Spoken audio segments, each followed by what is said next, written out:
welcome everyone. Thank you for joining us this morning. We appreciate you choosing this session. Hopefully you get what you need out of the session. My name is Rahwa Neguse. I'm the Executive Director at Healthy Black Families. And I'll go into that, what we do in just a minute. And Gaylon, do you want to introduce yourself? Sure. Greetings, everyone. My name is Gaylon Logan. I'm founder and director of Village Connect, a nonprofit agency based in San Leandro, California. Okay, great. So we'll go ahead and share my screen with everyone here. Okay, so pretty much this session, as you know, it's the Advancing Health Equity session, particularly looking at it from the lens of staff, community, and partners, with the larger theme here today being Black resilience, building power in the Bay. So for those of you who want to see a larger version of the slides, feel free to double click on the image. It'll get larger for you. So for this session, I'm going to play around the times, but pretty much I'll be doing about 15 or so minute presentation with you all around my perspective. Gaylon will give his perspective with the work that he's doing, and then we'll do some closing remarks and open it up for about 15 minutes or so, hopefully for you all to ask any questions you have or commentary, and then we'll go ahead and wrap the session. So pretty much for this session, we're hoping that you all can get out of it is understanding, how best to serve particularly the Black community and staff during this pandemic, during the shelter in place, during the systemic racism and all the multiple factors that are happening right now. Also understanding concrete ways to build effective systems and teams while also balancing service to community, and then strategic ways to ensure that partners are being kept accountable. There's mutual understanding around centering equity. So Healthy Black Families, I have the honor of serving as Executive Director of Healthy Black Families. We are a nonprofit organization, and our work is centered at the intersection of health equity and social justice. We primarily serve Black pregnant and parenting families, and we do that by way of our parent engagement and parent empowerment work groups that we do with our families. We also have our healthy eating and nutrition education work that we do. And more recently, a couple years ago, we launched our Telling Our Stories, which is our healing-centered writing circles, in which we use storytelling as a tool for empowerment and agency. And all our work is really around advocacy, providing the importance of voice for community, particularly around health and well-being and self-determination. So our mission, we're about educating, engaging, and advocating for the holistic growth and development of diverse Black individuals and families. And our vision essentially is that we live in a society that is fair, that's equitable, that's just, particularly in relation to Black individuals and families, and that health equity is achieved when we no longer see health disparities based on race. So we find ourselves at a crossroads right now. As all of us are clear, we're currently in the middle of a pandemic. We're also in the middle of national uprisings around systemic racism and how these both are disproportionately impacting Black and brown folks. And these are critical public health issues. And so we make it very clear that our work is really about lifting up the voices of families that are most impacted and ensuring that there's agency around that. So we're at a crossroads, right? What does that really mean? Obviously, we're at a global health crisis. We are noticing much increased levels of anxiety, stress, depression, and other mental health challenges that are really coming up, particularly during this time. High levels of unemployment. We know it's very clear that coronavirus is having clear economic implications and impacting our household incomes. We know it's impacting education, right? So there's no stone unturned. So we know our families are doing distance learning. Our parents are now homeschool teachers, as well as juggling many other obligations. And so we ensure that our families have the tools to be supported around that. Like I mentioned earlier, national uprisings around systemic racism. And clearly gentrification and housing displacement, these are issues that have been here long before COVID showed up. And so we are clear that COVID is really exacerbating a lot of pre-existing conditions that our families are already faced with. Businesses are shifting. A lot of businesses, even nonprofits, are shutting down, having to close doors or just completely pivot altogether. Our societal and our communal relationships, unfortunately, are being challenged, right? With shelter in place, with social distancing, the work that we do is being impacted because a lot of our work is with community, in community. So we're having to work around that. The shelter in place, obviously, is causing a lot of challenges on mental health and well-being. And more recently, these wildfire smokes are obviously causing some health issues and anxiety around health and wellness, and its impact as far as massive air pollution in the environment, as well as human health. And this is an election year, right? So this is a time where we could possibly see some changes on the political landscape, but we're not sure about that and how that's going to play out quite yet. So health, I came across this document through a Kaiser Family Foundation source, but pretty much you can look this up as well online, but it showcases that, as we know, health has many different implications. Many factors impact one's health and well-being, right? It could be employment status, access to affordable, healthy food options, quality housing, access to transportation, access to clean drinking water, crime, violence, early childhood development, safety, green space, health literacy, education. All these impact one's health and well-being. So what does this mean for where we are at this crossroads, right? There's many factors that are playing out. And so the amount of stress that is placed on families is insurmountable. So particularly at Healthy Black Families, what we're doing to be mindful of community and centering community during this time is we recently launched the Umoja Community Relief Fund. And this is a fund that helps provide direct financial assistance for those who are at risk of eviction or behind on utilities payments, who have children, who are finding challenges finding financial assistance. So we recently launched a fund to help folks to offset some of the financial burdens there. If you want to know more about it, you're welcome to go to healthyblackfamiliesinc.org. And if you would like to donate, feel free to do so at the donate page. We also have been providing real-time relevant information on our website under our COVID-19 resources around where folks can go to get tested, culturally relevant information on how to understand this coronavirus and what it means. resources for financial assistance, and tools for distance learning to support learning at home for families and children. Also, it's really important that we're the supportive network. So prior to COVID, we have always done work with community, in community, breaking bread, gathering around food and community and celebration. Obviously, we have to get really creative now since we're all virtual, but how we still maintain our relationships with our community, we still maintain the trust, and we do so by continuing to be in connection and communication with our families. Also, we find ourselves in this critical juncture to particularly advocate for our community, especially right now. We understand that COVID has disproportionate impacts on Black folks and health well-being, and so we make sure that we're at the table to speak to the needs of Black families. We also are engaging our families through virtual means. All of our programming has shifted from being in person to being online. We have a great staff that really do a good job to make sure our families are connecting to our Zoom platform for our meetings, ensuring aren't left behind with the digital divide, ensuring that folks know how to get on, how to be supported to connect with our programming online as well.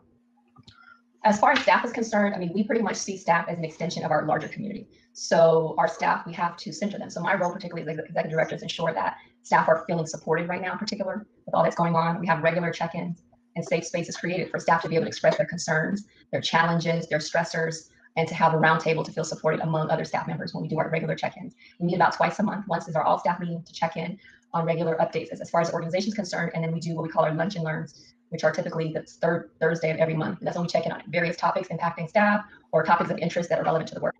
We also integrate meditation and grounding in our work prior to actually going into the quote unquote business items. We go into just checking in, make sure everyone is healthy and whole and well and feeling supported during this time. We also have integrated flexible scheduling, which is very important considering that most of our staff are parents, which means they're also homeschool teachers, which means they are caregivers. Some of our staff are also caring for elderly parents. And so we make sure we create space in our schedule to attend to those various needs. We also have had some new remote working expectations to ensure we're on the same page and how we're communicating since we're all working remotely. And obviously we have some training for staff to understand how to navigate Zoom meeting management, how to familiarize themselves with project management tools online, and also using digital submission documents and knowing how to navigate that as well. So essentially, we're at a time where we have to be creative, we have to think outside of the box, and we have to be willing to do things differently. Instead of just doing things how we have been doing them, we have to ask ourselves, how are we being present to this current experience that we're in right now, and how do we pivot accordingly? And so as far as our systems are concerned, we invest in our digital infrastructure, right? Make sure we have our video conferencing platforms, making sure we have our project management tools that are easily accessible for our teams, our softwares to do digital signatures, et cetera. Since we're all working remotely, and that's our new reality, we have to adjust to doing that. So we have invested in those ways. We also, this is such a critical time to communicate and address issues right away. With working remotely can cause some friction or miscommunication. And so we have conflict resolution strategies to make sure all of our teams are understanding expectations, common goals, and outcomes, and to ensure that we have ways to address any challenges that may come up. And then also what's really important are accountability measures to ensure that everyone's on the same page and doing their part to ensure we're reaching our end goals. And of course, investing in team building is really important. And actually, prior to COVID, we had every quarter we have out of the office fun, what we call kind of out of office fun days, and we go, for example, to the spa for a day, or we go to escape room to have a good time, or we'll go out for lunch. Obviously, because of the sheltering in place and everyone having much more tighter restrictions right now, we haven't had a chance to do that. But there's other ways we're thinking about how to create some more team building activities virtually. So this is another critical part here is the partnership with our funders as well as our community partners, particularly during this time. This is really important that we're keeping them accountable, particularly around equity and what it means to really be in partnership. And sometimes it could be challenges between nonprofit organizations and funders around what partnership looks like. And so I think communicating the expectations is really important. Also having clear dialogue on expectations. And then also, which is really more recent, but I think really important, is this piece around how to be clear with funding partners and community partners for that matter, how we're communicating anything that's inequitable, any practices that are harmful to Black folks, any policies, procedures, protocols that are actually causing more harm than good, having those tough conversations to express how that's done, agreeing on the common goals and the outcomes, and being really clear on what's realistic, especially all that's going on right now. We recently developed what we call our Funders Manifesto, and it's a tool pretty much for us to communicate with our funders, present funders, future funders, around what we envision a partnership to look like, how we communicate our values and our philosophies around equity and well-being to ensure that we're on the same page in partnership, and just to make sure it's a good match as being in partnership as well. So that's something we recently developed, particularly that came out of this time of COVID and all that's going on, to be clear that our partnerships are actually mutually beneficial. So pretty much, in summation, I can go on and on about the various topics here, but for the sake of time, I wanted just to give some high-level feedback. And essentially, the takeaways I would say here are that advancing health equity, especially in the midst of the pandemic, and especially in the midst of the constant, ongoing, historical, structural, systemic racism, is that it's a consistent journey. This is a process that happens in many forms, and it has to be consistent, and it plays out in different ways. And that is not something we do at one time with one project as a low-hanging fruit initiative, but it's an ongoing, consistent journey. Also, the engagement with community, with staff and funding partners is absolutely essential. All of this happens as a team, in a collective manner. Effective collaboration with other Black-led organizations is super important. I was really honored to recently be approached by a local Black-led organization and their efforts to bring together various other BLOs to find ways that we can have common ground and move forward strategically. And the last point I want to make here is that undoing systemic racism, it does not happen overnight. However, coalition building with key partners, a strong policy platform, and clear strategies with strong support can really help pave the way for us to move forward in a new reality, right? Because truly Black lives do matter. So does Black health, Black families, Black well-being. And so essentially, our end goal is that our families are healthy, our families are safe, our families are well protected, and our families can really be present in true human form to live out full potential of what it means to be Black, healthy, and well. So that's our work. That's who we're about. And I'll stop the screen share for now. I'll pass it on to Gaylon, and then what I'll do is I'll go ahead and take questions at the end. Thank you. Thank you, Sister Rahwa. Did you say spa days? Yes, I can work for you. Okay, all right. You got a job opening. I want to application. All right, that sounds good. Self-care is key. It is very key. It's very key. Well, good morning, everyone. And as Rahwa indicated, my name, I'll repeat it again. My name is Gaylon Logan, Jr., and I am a Black man. And I just want to share very quickly my life purpose. My life purpose is to diligently stay mindful that it's the act to engage in the process of introspection, seeking and discovering the treasures embedded within me that come from an infinite power source. Once I discover said treasures, my purpose is to then unselfishly share with the world. I just want to share that with you because it has taken me years, and I mean literally years, to develop that purpose statement.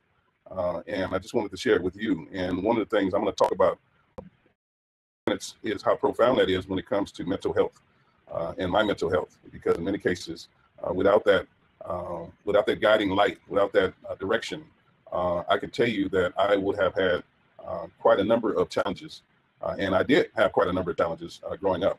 But first, Village Connect, and I'm a little short on slides, so on my slide deck, so I'm going to basically be talking with you about different segments of number one, Village Connect, what our mission is, our values, and a little bit about our programming. Then I'm going to share a little personal story with you. How my life and what transpired in my life and the circumstances guided me to this work. And I'm talking about some very simple solutions and perspectives around doing this work. Village Connect is a 501c3 nonprofit community-based organization. Our mission is to build the capacity of people to become more self-aware and self-directed, resulting in sustainable, positive transformation. And so that's why we exist. And as a result of us existing, our mandates that a people and community will be strengthened by its deep connection to social justice by means of empowerment, connection, and a greater effort towards self-development. And that's what shows up when Village Connect shows up. And our top 5 core values are communication, accountability, trust, love, and respect. And so I just want to real quickly just share with you Gaylon Logan Jr.'s reality and why I came to do this work. I had 2 childhoods that I just want to share. One, I grew up the first 8 years of my life living in Phoenix, Arizona. And I grew up with my grandparents. And so my life was very, it was kind of boring to a certain degree, but it was stable. Wasn't a whole lot of drama that transpired. And one thing that I often share is that there was a certain point when I was growing up between 0 and 8, is I like to refer to it as a switch went off. And the switch went off that said, you are loved.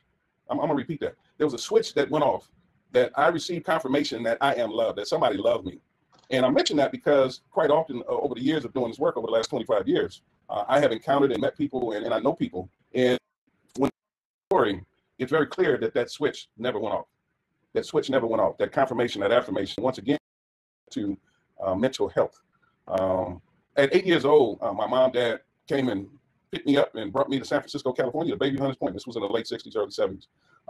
And it was me and my brother and sister. And we were family. We lived in the projects on top of the hill, North Ridge, for those of you who know Hunters Point. It was very rough. There wasn't a whole lot of diversity at that time. Very few white people you would see up on the hill, unless they were police. And but nonetheless, I was happy. I felt safe. And I mean, we had roaches and we had cheese and all that stuff, but it didn't matter. You couldn't have told me that I was poor, even though I was poor.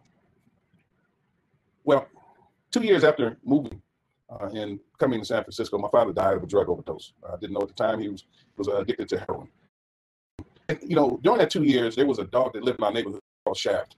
And I grew very close to Shaft, and Shaft didn't belong to anybody. He was more so a member of the community. And so everybody sort of looked out for Shaft. But what I do quite often is I would sneak Shaft food. So I would have a certain spot under my window, and at certain times I would take him food. And I got in trouble times because my parents used to tell me about not wasting food. But Shaft was my dog. I mean, literally, that was my dog. And so he knew me. And shortly after my father, I was up on the hill with a group of friends of mine, and we heard the screeching of tires and a impact. And we ran down and we saw that it was Shaft. And Shaft had gotten hit by a car and squirming. And so, but you could tell that his life was over. I immediately, without thinking about it, took off running. And a friend of mine called back and said, "Where you going?" And I said, "My mama's calling me." Well, my mama wasn't calling me, but I cried all the way home, running back. And the reason why I share that is because nobody ever told me that I couldn't cry. But I knew that if I cried, if I showed that emotion, that I was going to have hell to pay. And more likely, I would have had to fight somebody the next for showing that emotion. Quite often, I ask myself what's missing from that scenario. And, you know, I had later on in life that I didn't have permission to live my full self and to delve into my core self, which emotion is a part of. And so I had that my humanity was missing at that moment. And one of the things I came to realize in starting to do this work is that this experience, that experience I had with Shaft and that loss is happening every single day, every single minute in communities where people who live that look like us, and little boys and girls who have suppressed their humanity because that have nothing to do with them, their identity. You know, when we look at systemic racism and we begin to look at what we're up against with COVID and civil unrest is just something that says that the pipe is beginning to burst because there's too much pressure. And so when you deny someone's humanity and when somebody learns how not to live in their humanity, there's going to be an outcome that quite often is not pleasant. Economic uncertainty is definitely what we're facing right now. A lot of folks have lost their jobs just at the beginning of the process, and we have a ways to go. So when I look at the topic of advancing health equity, you know, it makes me sort of unpack that. And so what comes up for me is just this whole notion of moving towards equality. When we talk about advancing health equity and equality, they kind of run hand in hand. And so moving towards equality is a process, and quite often we've been told to just be patient and wait. And so again, how do we tie this into advancing health equity and health in particular? I just put up on the screen a prayer that I learned some years ago and I use quite often. Gaylon, we can't see your slides. You can't see? Mm-hmm. Okay. No. So what's showing up on the screen is God grant me the serenity to accept the things I cannot change, the courage to change the things that I can, and the wisdom to know the difference. And so some of you are familiar with that prayer, and some of you, maybe this is your first time hearing it. I just want to share 5 steps to advance. And we're talking about staff. How do we support our staff? How do we support our family? And I'm going to say family in 2 ways.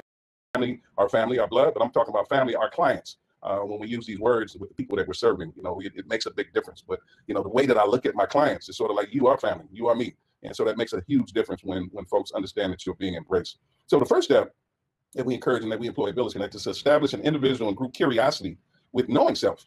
You know, that curiosity is sort of conditioned out of us. We're conditioned to not be curious about who we are and what's inside of us at a certain age. So that's number one. And so there's various ways on how we can build that curiosity and re-invite people to becoming curious. And that's what we really strive to do at Village Connect. Number 2, integrate opportunity to share and receive one another. So I'm gonna say that again, integrate opportunities to share and receive one another. So what does that look like? It looks like us seeing each other. It looks like us acknowledging each other. It looks like us understanding and getting to know more about each other than our name and our title and our job function. And when we're dealing with our family, both of our families, we want to be able to establish some type of guideline around being able to see people on a different level or deeper level. And number 3, develop individual and group goals focused on 4 quadrants of life. Within our curriculum at Village Connect, we have a process that we look at where we look at the 4 quadrants of life. What are the 4 quadrants of life? Health, wealth, relationships, and spirituality. So again, I'm gonna repeat that: health, wealth, relationships, and spirituality. And I just want you to think about for a moment in those 4 areas, where do you focus most of your time and your energy? And as they say, wherever your energy goes, that's where your focus goes, that's where your energy flows. And so are you putting more time into health, wealth, relationships, and spirituality? And most of the society is conditioned to focus most of our wealth building. We go to work, we go to school, in many cases, just to get a good job and earn pay. But the 3 other quadrants suffer in the process. So that's number 3. Number 4 is build in dedicated time to check in about progress and challenges. It's important for me to share with other people what I'm working on, what I'm striving on, what some of my challenges are. That way, that my journey is not alone. And in many cases, what we find with our families is that folks walk alone and they don't tell anybody what they're working on. And 5, the last step is to not stop. Don't stop. Don't stop what you're doing. I'm gonna pause there, and I'm gonna come back, and I'm going to turn the screen share off if I can. Okay, there we go. And I'm just coming back with you. I have one last slide, and so I'm sorry if you guys are not able to see my slides. And maybe you can give me some feedback, Rahwa, on this last one, if in fact it is visible to you all. That is visible. Okay, great. How about now? No. No? One of the right screen. Okay, so what's up on the screen now is I have a diagram with three rectangle. One is critical assessment, the other one is visioning, and the other one is goals and roles. So I just want to share this as a framework of Village Connect's approach. We employ a coaching model called culture-based transformative coaching, short CBTC. So when we look at critical assessment, it basically speaks to when we have a problem, when we have an issue that we want to change, issue that we don't like. And so in this society, when we start talking about these inequities that don't ever seem to go away, we start with the problem, and the foundation becomes the problem. And so generally from there, we'll go into visioning. What is it that you want? Again, the foundation is the problem. And then once we envision a new way of doing things and being, then we move to this place called goals and roles. We set very clear goals and roles, and we get busy attempting to create a new paradigm. However, what CBTC does challenges is that there's two elements that are missing. Number one, we call the foundation, and the other ones we call discovery. And this is solely centered around who you are. What is your core self? And how does your core self play into the mitigation of these particular issues? And so what winds up happening is that when you begin to vision, and you don't have the problem as the foundation, but you have your core self and selves as a part of the visioning process, it becomes more robust in terms of how you're viewing whatever the particular issue is. And then lastly, again, when you look at goals and roles, when we begin to create strategic planning around how we're going to attack and approach these issues, the process in this model is applicable to individuals, groups, families, community. We can take this process. So we're starting with the core self and the foundation. Number one is connecting essence, purpose, your process that you're employing.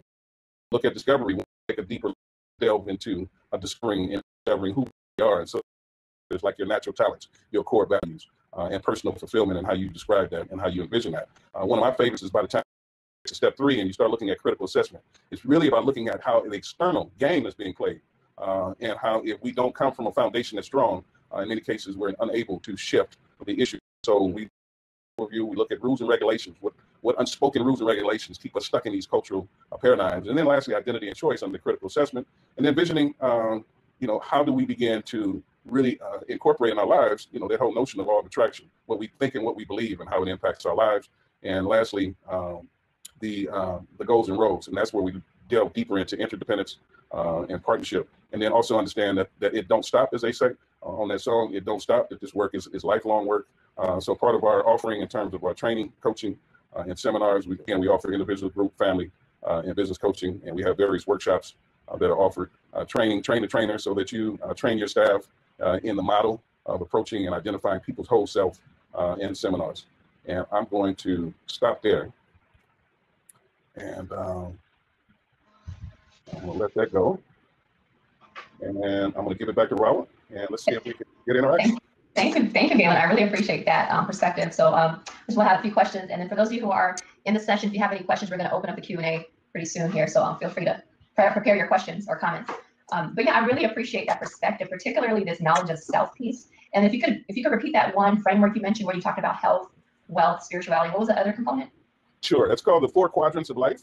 And the aim of the 4 quadrants of life is to grow your consciousness around your whole self. And balance. Quite often we live our lives in balance. And it's just like a car engine. If it's not calibrated, you're not going to get the full benefit of what that particular engine and that car can do in its performance. And so what we just stress is to strive for that balance all the time. It may seem like you're stopping progress, but actuality, if you take time and take just a little time away from wealth and put it in relationships, you'll find that your life is much more fuller, and you'll have more fulfillment in the success of your wealth. So health, wealth, relationships, and spirituality. Relationships, okay, spirituality. Yeah, because when you had said that, a lot had come up for me, particularly the piece around working as a collective. I really think it's essential as Black-led organizations that we are drawing on each other's strengths, right? So I really appreciate Healthy Black Families partnership with Village Connect and others, because we know that we can't do this work on our own and do it well. So that piece around how we work together collectively is absolutely essential. Yes, thank you. And also, I had a question for you about the fund. Have you had any surprises when you look at the type of folks who are applying for that fund? That's a great question. For the Umoja community, for those who are just joining up, we have Healthy Black Families has the Umoja Community Relief Fund, where we provide financial assistance for those who are in need, whether it's rent, utilities, groceries, health and wellness, et cetera. We had over 200 applications have come in for about, I think, 50 awards. So obviously there's a lot more need that we can really support at this time, but we hope to continue on the fund. But to be honest with you, as I'm reviewing some applications, and we have a consultant who manages that whole project, but some of the responses were very heartbreaking to know that our people are really suffering. And COVID-19, what it just did was just take it to the next level, right? Because we know a lot of our families were already having challenges as is pre-COVID. Now here we are 6 months in as a shelter in place, and with all that's going on. And so some of the messages as to folks expressing why they have a need, what COVID-19 has done to really displace folks as far as housing. Some people are talking about they're living hotel to hotel. We're getting responses from people saying they have multiple children, not sure how they're going to homeschool and keep the lights on at the same time. So it's just a lot of these factors that are, compounding our communities. And so it's really heartbreaking, but I do find hope that we have partnerships to ensure that we're able to, if we're not able to support folks, we can refer people out to different services and resources. Absolutely. Mm-hmm. So any questions, or if folks want to come in, and there's an exercise that I'd like to propose if we have time. Deborah, I don't know if you came on to kick us off, or No, I didn't come on to kick you off. I would never. So let's take about 5 more minutes, 5 to 10 more minutes. How long is your exercise for? it could be done in 2 minutes. Let's do it. So or maybe 3 volunteers. So can you drop it in the comments? Anybody in the chat box? Put in me, pick me. Anybody? Looks like Charlene wants to come in, I think. So Charlene, I think you need to click share your audio video. And we look like we got David Harris. So there's David, okay. And we got David. And how about one more? Anybody? I'll volunteer. All right. So how do we bring folks in so we can see them? Deborah? There we go. All right. There's David. Welcome, David. Good morning. Good morning. And thank you both. You're very welcome. There she goes. Okay. Perfect. Hi, everybody. Hello, welcome, Charlie. Hi. Welcome. And then, all right, so we have 3. All right, so this is how this works, and this is an exercise that we do with families and with children, with anybody actually. We do it with our staff. And so we're going to start with David, and then we'll go to Charlene, and then we'll go to Deborah. And so the way this works is that you're going to be given 15 seconds, and I'm going to give you a prompt. And that prompt is very simply, I am. And I want you to finish with what you say after I am. And once you finish the first one, you keep going. You go, I am. Okay? It's just that simple. So, David, you ready? Yes. Okay, so as soon as you start talking, I'm going to start timing. I am a child of God. I am a father. I am a husband. I am a son.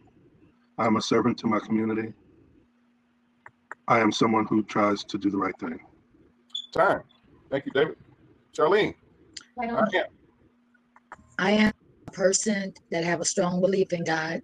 I lost my son last month that died in my arms, and it's a health concern that I feel like the awareness needs to be raised. I'm working on my healing. Time, Charlene. I don't want to cut you off. Just a real prescribed exercise here. I'm sorry to hear you about your loss. And Deborah, ma'am. I am a child of God. I am my mother's daughter. I am my dad's little girl. I am a mother. I am a wife. I am an activist. I am a philanthropist. I am a Black woman. I am struggling. Time. Thank you. And I just want to say a couple words just to close out that exercise. That exercise is really, really profound from the standpoint of our sense of identity and who we are. At the top of our head, we're going to come from our consciousness. We're going to come from what's in the top of our head. But the more that we delve into answering that question of I am, we go deeper into what we're believing about ourselves. And quite often people will get stuck and they'll stop because they haven't really given a whole lot of thought to that process. And so one of the things that we encourage folks to do is dig deeper, go deeper, take the elevator down a few more floors, and you'll be surprised what you find. And it also enriches those around you because we get to see another aspect of you with people, just a little bit of who we really are. So just think about your family and your loved ones. Just think about what kind of gift you will give them if you just go a little deeper. And I'm complete. Thank you. Thank you. So I would ask, is there any parting words before we end the session we'd like to leave folks with? Gaylon, that was wonderful. I appreciated the exercise, and it definitely will have me thinking going forward.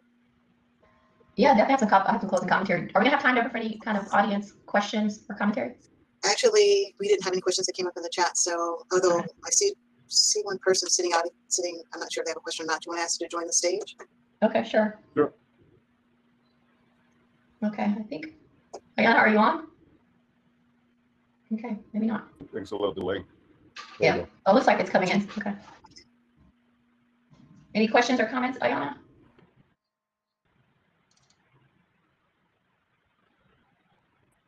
Okay. Okay, I'm not sure what's going on. So if you can maybe put your question in the chat box, and then we'll see if I bring you in later if we have time. But as far as closing remarks, for me, I just wanted to leave everyone with this notion that yes, we're facing a lot, and I hear just kind of the I ams, kind of this notion of struggle and challenge, trauma, and a lot of the factors that are really weighing on us as a people. And so one thing I want to really leave us with is the importance of maintaining well-being and sanity. And what does that mean is how we take up space and how we take up time for our own needs. I think with the work around movement building, community organizing, speaking on behalf and advocating for our people, it can weigh on us in many ways, particularly on a mental level. So I think it's really essential that we invest time to pour it back into our own cup, right? Whether it means you journal, whether it means you spend time meditating or praying or being in nature. It's so important to invest back into ourselves, because at the end of the day, we don't have much to give to support our communities, our families, and those that really rely on us if we haven't first given to ourselves. So I want to encourage particularly those who are caregivers, that we make sure we prioritize our needs. We start our day, ideally start our day with what we need, how we need to speak to our soul, feed ourselves, so that way we have enough to give without feeling resentful or burdened down or burnt out. So I encourage that as we maintain our collective health and well-being and advance health equity collectively, we don't forget ourselves in the process and really make time to make that critical investment. So those are the final thoughts I'd like to leave with folks. Thank you, Rahwa. First, I just want to thank the organizers of this summit for putting this together and giving Black folks who are doing this work an opportunity to communicate with one another and share vital information. The other thing is, I have a challenge for all of you who are watching this and who will watch it. It's just a little exercise to take back to your homes with your family and as well with your family, your clients. And that is to take those 4 quadrants: health, wealth, relationships, and spirituality, and just go around with each other and rate yourself on where you see yourself in each of those 4 categories, between 1 and 5, 5 meaning excellent. And if you're a 5 somewhere, then it may mean that you are suffering in another area. So just be mindful, and then set some very clear goals in those areas, and then come back and share with each other periodically, once a week, every other day. Just talk with each other about your strategy, your challenges, as well as your triumphs as you're moving forward. And then lastly, I just want to say, you don't know me, maybe you don't know me, but I love you. I love you. I love you. And if you haven't heard that today, I'm glad that I'm the first one to say it to you. Please. Thank you. Thank you. Thank both of you. I think it was a really wonderful session, and I hope everyone who tuned in was able to find something to take away, because we all need this right now. There's just so much you shared with us that was just radiated. So we are at our close. I think we're doing a virtual networking next. Anyone wants to go into the next session, you can just click on it and you're there. I think that concludes our session for today. And again, thank you for your time and wonderful words of wisdom. All right. Thank you. Thank you, and the foundation. Thank you, everyone, for joining. Bye-bye. Bye.